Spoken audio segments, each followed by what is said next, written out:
Two men went to the temple to pray, one a Pharisee and the other a tax collector. Now, the storyteller is setting us up. You have a Pharisee who's supposed to be of unbelievable character. This is a religious leader who's supposed to have ultimate knowledge of Scripture, thus ultimate knowledge of God's will. He is coming to pray. He has probably done so on a very regular basis, whether he's happy, whether he's sad, whether he's angry, whether, whatever other options you've got there. He is coming on a regular, consistent basis. He is the person who comes to the gym at 6 o'clock and leaves at 7 o'clock, having never wasted a second. And he was there yesterday, and he'll be there tomorrow. And you got the tax collector. Tax collector is a clueless idiot that takes money from his neighbor to give to the Roman government. And not only does he take that money from his neighbor, he takes more than he needs. He doesn't pay attention. When's the last time he's been here to pray? A real long time. He wasn't there yesterday. He might not be there tomorrow, but he's there today. You ever have a membership of the gym and you go 2 times out of 31? And one of those times out of the 31, you felt a little twinge after a couple minutes, and you say, we've gotten a couple reps in. This is probably a good day. You've got 2 opposite ends of dedication, coming to the temple to pray. And so it's setting us up. And any great joke, any great story, any great movie sets you up with what you feel like is going to be the significant thing or the important thing that, whatever you assume will be what will happen. So let's look at the next scripture section. The Pharisee stood up and prayed about himself. God, I thank you that I am not like other men, robbers, evildoers, adulterers, or even like this tax collector. I fast twice a week, and I give 1/10 of all that I get. Don't you love people that just do the right thing the first time? That makes life so simple. If you take it to the gym reference, they wipe their stuff off after they leave. They make sure that they have their locker in order and make sure that they pay their bill on time, whatever that might be. You tell a person in work, if you'll just do this, I would be happy, and then they just do it. That's kind of nice, isn't it? You're in a relationship and you ask your friend, loved one, spouse, I need these 5 things done today by the time I get back.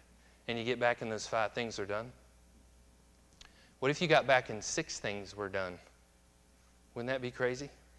That's this guy. He's done every single thing. How many of you like lists in the morning? You like a list in the morning? I'm raising my hand to help you encourage yourself to raise your hand. I'm not a list. You write down a list, and then you're like, yeah, yep, done.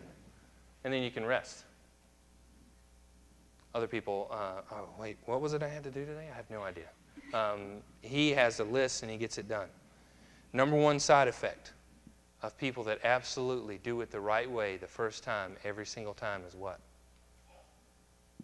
The pain of having to live with people that don't. That is the number one side effect. We both had reports due. In college, you get a joint project to put together on a paper, and you do absolutely your part, and the other person doesn't hold up their end of the bargain. Aubrey, for some reason, again, is digging a ditch in his yard, and it's got to be absolutely so-and-so. And the other person's like, Hoover's over there going like this. and Aubrey's going right down the line. Number one side effect, you notice people that aren't doing that thing. And so he even points it out. I'm so thankful that I am not that tax collector. I don't do any of those things. In a way, he is thankful, possibly holy. He is thankful for the fact that he has done them. If I were to call my mother this afternoon, I'll call her on Sundays and say, Mother, I'm so thankful to you that I'm so great and special. I'm so thankful to you that I'm not like my sisters. I call you regularly on Saturdays, Sundays, and I give you credit for things in sermons. I've done everything I've ever supposed to do, and there were weeds in the yard and I got them out. I did a little bit extra. In a way, it's good. In a way, it's not good. It's not great. Let's look at what the tax collector said. Tax collector stood at a distance. He would not even look up to heaven, but beat his breast and said, God, have mercy on me, a sinner. Has he done anything of worth that week? Doesn't sound like it. Doesn't sound like he's done a great job. The other guy's been checking off his list. This guy's never even heard of a list. He's never done anything except the things he's not supposed to do. He says, I have done, the stuff that you gave me, I ignored. And the stuff you didn't want me to do, I've done it in excess. I've done more of it than you would even hope that I would. Lord, have mercy on me, a sinner. Two absolutely different approaches to God in prayer. And so what I want you to notice is, and what we're going to start off with your first fill in the blank is, good judgment is the product of experience. Experience is the product of poor judgment. Okay? And I think, let's go to the next one. Yeah. Good judgment is the product of experience. Experience is the product of poor judgment. Would you concur? I'm on my bike and I think that hill seems a little too steep, but let's give it a shot. I eat it over the handlebars. Next time I come to that hill, I think, that hill is too steep. I can't go down that hill. You go through life making tremendous mistakes, and then you realize, I can't do that. Dog wants a piece of the hamburger that you are cooking. Dog sniffs grill. Dog burns snout on grill.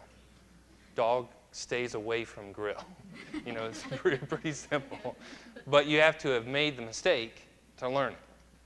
Now, as a parent, there have been times when I've tried to limit that and stop the pain, but it doesn't seem like you can do a whole lot of it.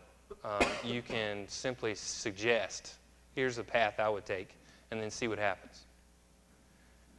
Given that that is a fact, if you believe that that's a fact, then you can start to believe maybe we should be a little bit easier on ourselves and easier on others than we are.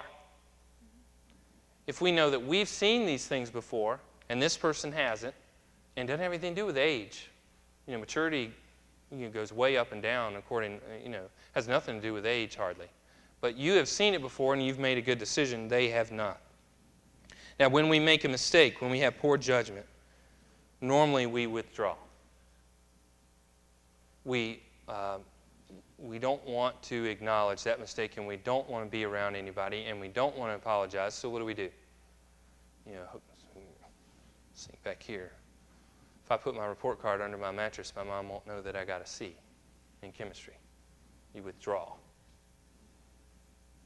Now, I just finished a book by Max Lucado. It's called In the Grip of Grace. In it, he describes insurance. Okay? If I said, do you like a good neighbor, you'd say, there you go. If I said, you're in good hands with, if I said 15 minutes will save you 15%, I think. 15% on your car insurance. Insurance is constantly telling you two things. You're paying too much, and those other people will abandon you out in the cold when you absolutely need it. That's their only pitch, and their commercials are starting to amp up a little bit. It used to be, some car insurance, you're in good hands. Now it's a massive storm, and those people are going to kick you while you're sitting there in the water. We are not kick you while you're sitting in the water sort of people. We're pick you up when you're sitting in the water sort of people. In the story, he describes the fact that he's gotten 4 tickets and 3 wrecks. And he gets a letter from his insurance carrier who says, you can no longer be with us. You've made too many mistakes. And he says he wanted to write, I can't remember if he wanted to write back or he actually did write back. Isn't that what I'm paying you for? What are we doing here?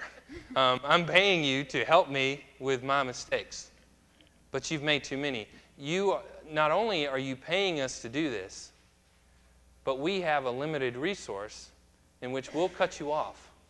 And it gets much worse than that. You know, when a truly massive storm comes through, you can really be in trouble when you have paid that entire time, because it is a limited resource, the insurance company tells you. You've made too many mistakes.